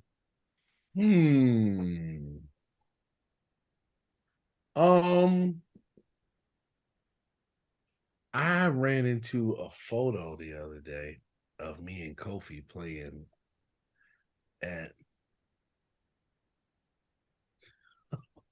wow. Me and Kofi playing at it was the first time Lettuce had done the Jerry Garcia band thing at Locking. And it was the night that Bob Weir and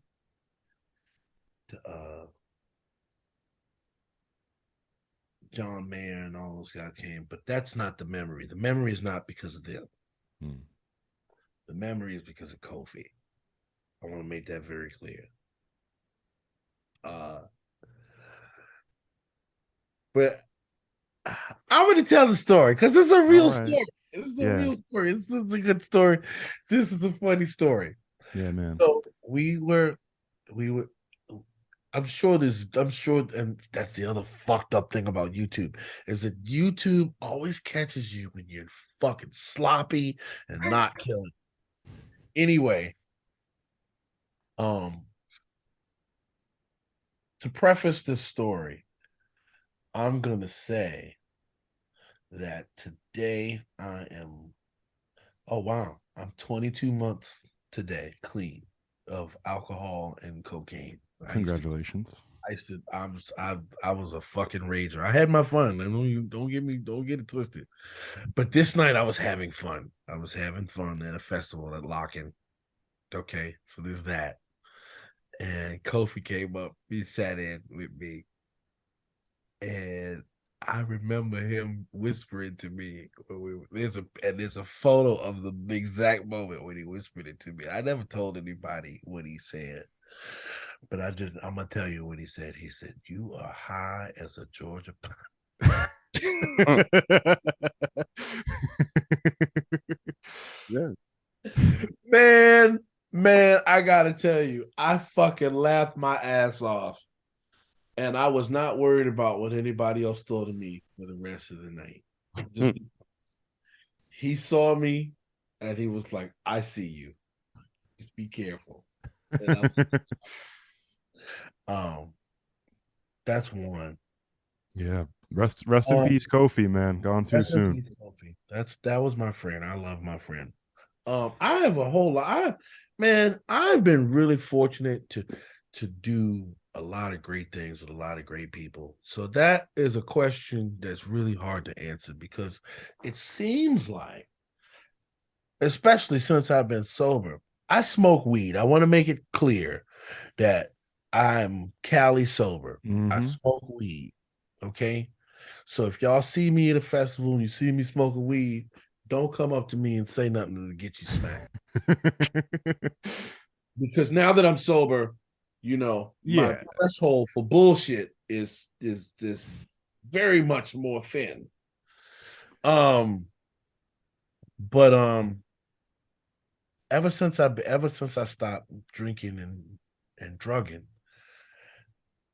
uh, uh all of the opportunities that I'm able to do and experience, there's something that's so awesome and so memorable about it. Like it's like every time I do something, that's kind of what it is. So it's really difficult for me to answer that Yeah. question.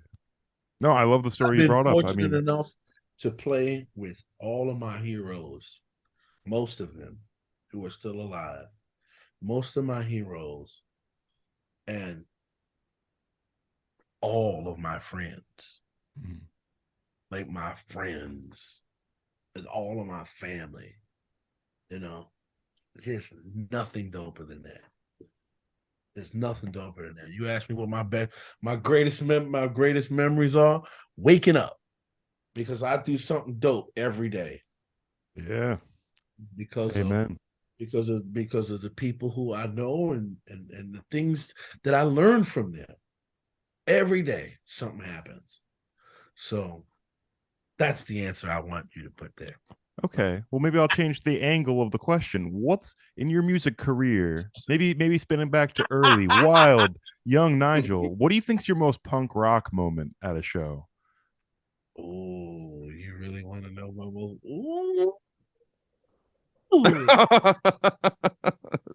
Dude, I got I just got a to know. lot of I those. used to be in I it, got man. a I used lot to of go to the those. punk Yep. shows. One of my first shows I ever saw, a guy got a set list stapled to his chest. I'm just saying. Oh, damn. What moment?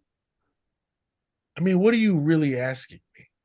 I don't know, like what's that, like an epic crowd surf, hanging from the rafters kind of moment where you're just rocking out with the crowd, riding the energy of the audience and doing that like don't give a fuck rock star thing. You know what I mean? Like even if it's like a basement show when you're young, like if you don't Damn. got something, it's just like a different Oh, angle. Like I got everything. I'm just trying to figure that out you which think is one I can tell you appropriate. that's safe. Of course, I understand. Um, Not all shit. examples are, Not all of them are. especially with that type of question. Hmm. You know what? Okay, I got one for you. I got a safe one for you. Okay. We can have the R-rated ones uh, another time. But around the time when I first met Ryan Zoidis,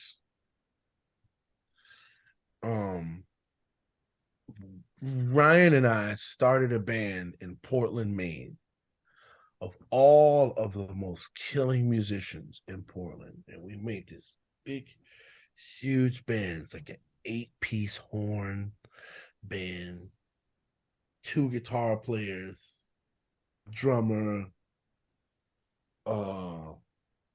keyboard player, little string quartet. And we called the band A Murder of Crows. And it was all of the best musicians in Portland, Maine. And one night we did a James Brown tribute night. And we had this, they had in Portland, Maine at the time, there was this club that we played at called the Big Easy, which is crazy because now I actually live in the actual Big Easy. But they had a contest. It's not a contest, but there was a night themed with all the musicians, and it was called Clash of the Titans. And they would have one band do an artist and another band do an artist. So, and they would have both bands go up against each other. And obviously, the crowd would choose which band was better, thereby being Clash of the Titans. Now, I can't remember who the other band was, but it doesn't fucking matter because we were doing James Brown and I was James Brown, and y'all niggas know me. You smoked them. Now watch. We that night, and Zoidis will tell you this also, and I even reminded him we were doing some reminiscing on Jam Cruise, and I was talking about this particular night, and I just remember being so. I might have been high. I might have done some cocaine. Chances are I was high on cocaine. But I remember that before the gig, I was so amped up. Like I kind of felt like Ali was about to fight Foreman. Like I was in that's where I was. We about to go out there and it's about to be fucking business. And I remember my speech to everybody was I gathered everybody around and I said, look, and this was young Nige too, so I still had a little bit of spunk. And I was high on cocaine. And I said, we about to go out there and we about to disintegrate these motherfuckers. And I said, don't go out there and make a fucking fool out of me.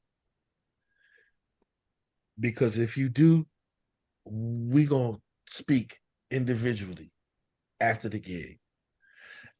And I don't know what it was. I hope I ain't scared nobody because, again, I was probably high when I said it. And they didn't know what the fuck to expect. But, man, when we went out there and we played that fucking show, oh, my God. I remember, I'm talking about it and I'm getting goosebumps right now because when I hit them splits, I was doing splits and mic splits, all kind of shit. I actually used to do that. I would love to just hear you sing some James Brown, let alone the impression. Oh my God. My whole right side will fall the fuck off if I try to do this. But I remember going out there and I remember it being fucking everything being perfect. I remember it just being perfect. And I just remember, because remember I said we had like 8 horns. So all of them horns, when they was playing and it was like, it was going through me. And whatever drugs I was doing that night were null and void. And I didn't feel any of that. I only felt the music. And that made me go to fuck off. And we did exactly what I said. We went out there and we disintegrated the motherfuckers. That's why I don't even remember who it was we was up against, because it don't matter. Yeah. It really don't matter. And I had on this tight ass velvet fucking. I'm glad I had this tight ass velvet jacket. And I was actually a little skinnier at the time, so I could fit in it. But I just remember it being tight and hot. And it was February, and it was still hot. And I was like, damn, this is what James Brown did every fucking night for 68 fucking years? And I said, I don't want to do that. George Duke, sit down. I'm gonna sit down. Yeah. Sit right here. I gotta look up some videos. That was probably in my young safe story of punk rockness. And That's the safe story. All right. That's the safe story. Yeah. We might have to have part 2. Oh, I'm down for part 2. Well, you're always welcome back. You got to get the Patreon for that. Yeah, we got to have the secret section. I got to send you the Venmo receipt. Oh, yeah. We got to start drumming that money up, man. You should have one, but you should definitely have one. But you know, when you finally release, your Earth, Wind, and Fire record or what have you, you'll have to come back. Have to come back and tell us some more. Matt, do you have any other stuff you want to talk about? I know we're approaching the 2-hour mark. I had some favorite stuff on your spiritual record, man, and I just to put it out there, the Baby I Do Love You track, is that Greg Fillinganes? Is that Greg Fillinganes? That's a Greg Fillinganes song. And Patrice. That's a phenomenal track. The whole record's. I listened to it. I'm not even lying. At least it's so dope. Isn't Ben Patrice playing her own? She's playing her shit. Like she's playing all the shit I grew up listening to. Like that's literally fucking her.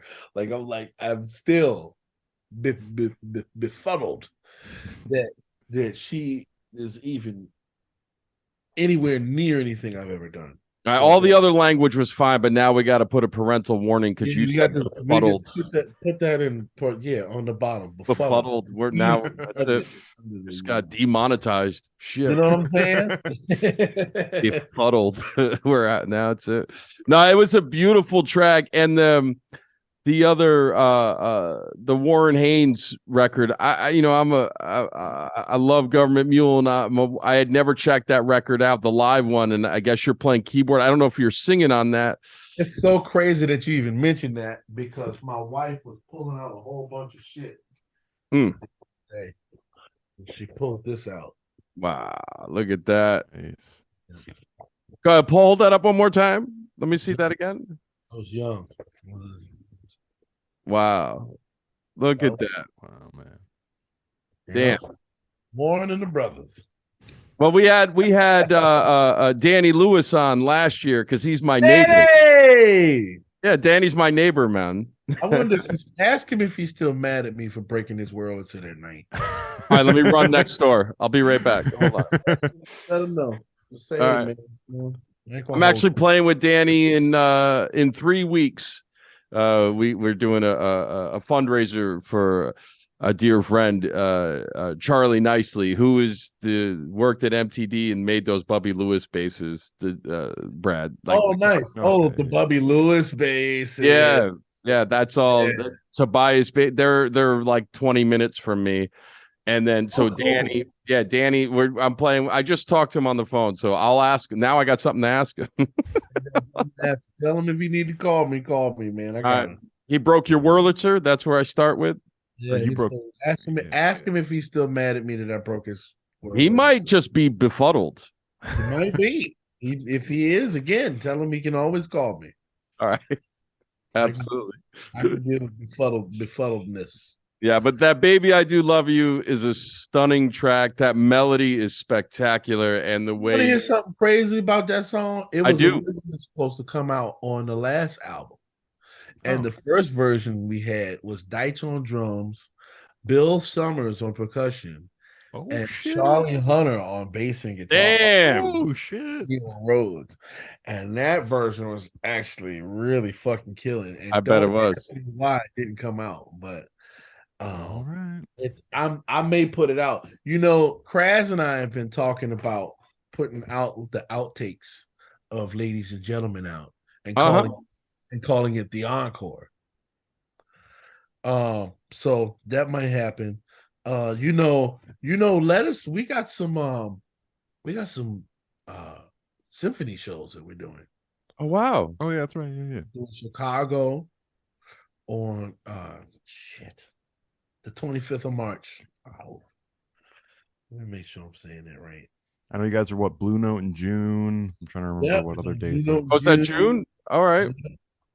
We're doing Blue Note in June. The 20th. And while you're looking, let me get a tally because I can't recall how many times I've read how many of the recordings you're on that were Grammy nominated. But there's a lot. I was just curious if how many albums you've been on that are Grammy nominated. Do you know off the top of your head? Yeah.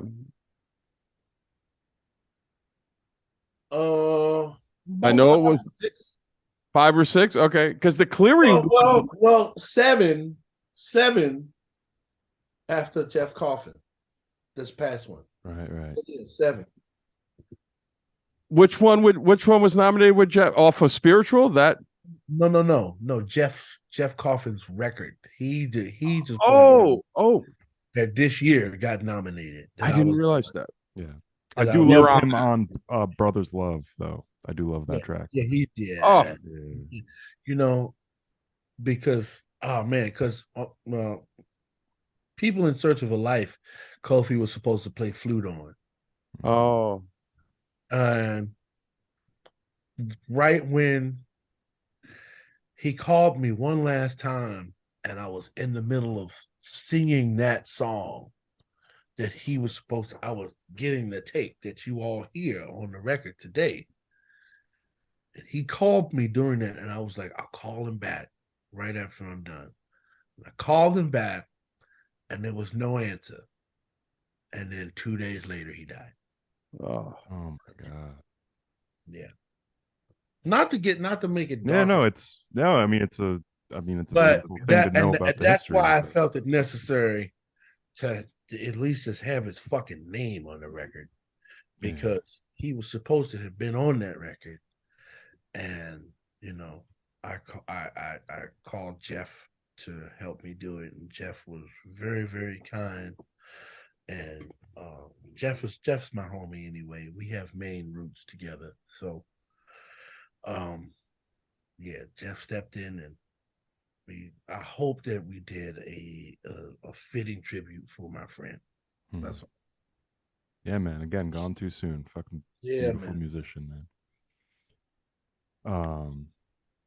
But yeah, man, this is, like I said, a lot of the stuff you're saying, man, whether it's the rough stuff or the music stuff, it's always beautiful to hear your perspective on things. And I do really appreciate you sharing. At the day, in order to get to it, you got to go through it.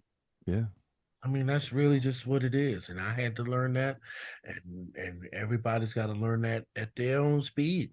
Yeah. If the world would mind their business and let people just do what the fuck they need to do to get through the day, then the world would be a better place. Yeah, stop making fun of me, Matt. Listen, you got to go through it. I'm learning. I'm growing stronger. It's just if it's painful, that's working. Okay, good. Yeah. All right. Well, I got to go cry, Nigel. But what do you want people? What else that we haven't touched on? Do you want people to keep their eyes out for? Where do you want them to keep your eyes out? Keep your eyes out for these symphony shows. Lettuce, we're doing shows on the 25th of March, in Chicago with the orchestra. We're going back on the road, on the 16th of March. We got a little tour coming up. Nice. With symphony show in New Orleans, also down the street from my house, with Tower Power. That's right. Yeah. I saw the Tower Power shows going up too. I'm really psyched to be getting some shit done with the boys, man. Like we're really starting to gel as a band, and it's fucking amazing, and the music that's coming from it is otherworldly. And again, something else I have to be grateful for. I love all of them, and we all are just like really making some really good music right now. We're connecting on a level on some real grown up shit, you know, and for some of us, and and I enjoy it. I enjoy my friends very much. I enjoy being able to go out on the road with my very best friends and change the world one city at a time. That's beautiful. Listener at a time. So What's that? One what at a time? Listener at a time. Also, yeah, so, beautiful, man. One Yeah. podcast episode at a time. We're very honored to have you, man. Hey man, I'm down for part 2. Y'all let me know when you're ready. Oh, we'll have you back. You let Always, me know. you're always Here. welcome. Thank you. Yeah, Thank man. you. Remember I everyone appreciate you to guys so very much. Let Thank me you, come man. on and talk my shit. Yeah. No, Great to hear it, we're man. here for it. Yeah. Yeah, great to hear it. Love hearing all that. It's really, I mean, really, congratulations that there's so many pots on the burners, man. Like you're doing so many things. It's spectacular to hear. I'm enjoying going through your catalog and checking more and more of it out, and looking forward to all these new releases on the horizon, man. It's exciting. Thank you guys so very much, and I look forward to speaking with you guys again very, very soon. Yeah, All right. man. Everyone give Nigel a follow. Instagram, Facebook, Follow YouTube, me whatever. at Nigel Hall. Nigel Hall. I'm on Facebook. I'm on Mhm. Instagram, mostly. I'm on Twitter. I talk shit on Twitter though. Just if you want to hear me talk my shit, then follow me on Twitter. But there ain't nothing really going on there. I need someplace to go. Yeah. Well, you got us now. Make sure you subscribe to our YouTube channel too, because we sure need it. Like and comment on the video or whatever the fuck. I don't know. It's been a good episode. Thank you, Nigel. Thank you so much. Thank you guys for having me again. I really appreciate y'all. Thanks, man. Nigel. Feel Appreciate free you to too. just slam your laptop out of here, and we'll let you go get back to the rest of your day, man. Mhm. Deuces. Later. Oh, that was great. Perfect. So we'll just follow up a little, and then I'll stop this thing. But Yeah. that was amazing, man. That was yeah. really amazing to listen to him talk. And I haven't heard befuddled used in quite some time. Oh, you older fellas and your archaic diction. Yeah, exactly. But cool, man. That was great. It was wonderful. Man. Yeah, man. I knew it'd be a fun time. Hell yeah. No pressure. And the research is always fun. I'm glad you dig the stuff. Oh man, yeah. I checked out that. Out of all this, I mean, all the stuff was great. Spiritual, what an album! Yeah, I What love an that album, so man! much. And all the, I mean, just to the Butcher Brown sound, all those different things happening, right? Yeah, Just incredible. Yeah, man. Cool. I'm excited for Butcher Brown in May. Hell yeah. City. I was hoping when I saw the dates that they were going to be like around the same time, but Yeah, it looks like he's in June. yeah.